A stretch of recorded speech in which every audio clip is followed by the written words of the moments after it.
तपाईलाई बोल्न मन लाग्छ तपाईँ आफै बोल्ने हो। एक दिन म बोल्न सिकाउँछु तपाईलाई, एक दिन दुई दिन बोलिदिन्छु, तर सधैँभरि बोल्दिनँ म तपाईँको लागि।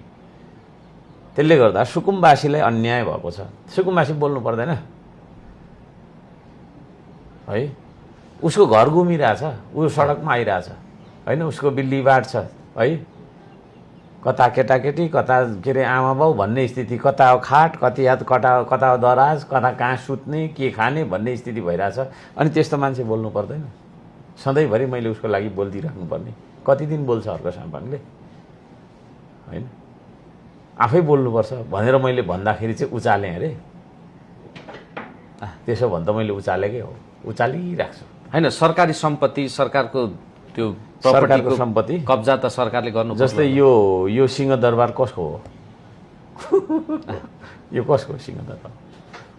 भूमिहीन सुकुम्बासीलाई तपाईँलाई सोधेको क्या, त्यहाँबाट उत्तर आउँछ। यो त सरकारकै हो नि। सरकारको। सरकार चाहिँ के हो? को हो सरकार? को हो?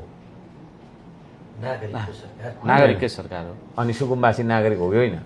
अनि सुकुम्बासीको त घुमेर आउँछ क्या। ए नभन्नु न, यस्तो लजिक त मैले कति खेलाउँछु क्या।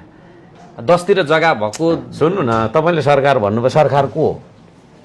बालेन्द्र शाह अहिलेलाई त ईश्वरनी मुवाग्ले। सरकारको प्रमुख बालेन्द्र शाह।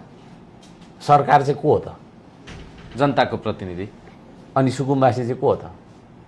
जनता होइन, सुकुम्बासीकै हो यो सिंहदरबार। जनता हो कि होइन? होइन, सुन्नु न, मतलब जसको 10तिर जग्गा छ, सम्पत्ति छ, यो कुरालाई जहाँ लाँदा पनि हुन्छ क्या। भनेको म त कानुन लेख्ने हो भने यति कम्प्लिकेटेड कानुन लेखिदिन्छु कि कसैले बुझ्दैन। सर्कल जस्तो लेखिदिन्छु, केही पनि बुझ्दैन, त्यस्तो लेखिदिन्छु। मलाई लेख्न दिनुहुन्छ? यो देशको खाका यस्तो कोरिदिन्छु, सर्कल जस्तो बनाइदिन्छु कि केही पनि बुझिँदैन। सर्कलमा कहाँ हो हुन्छ नि, त्यस्तो हो।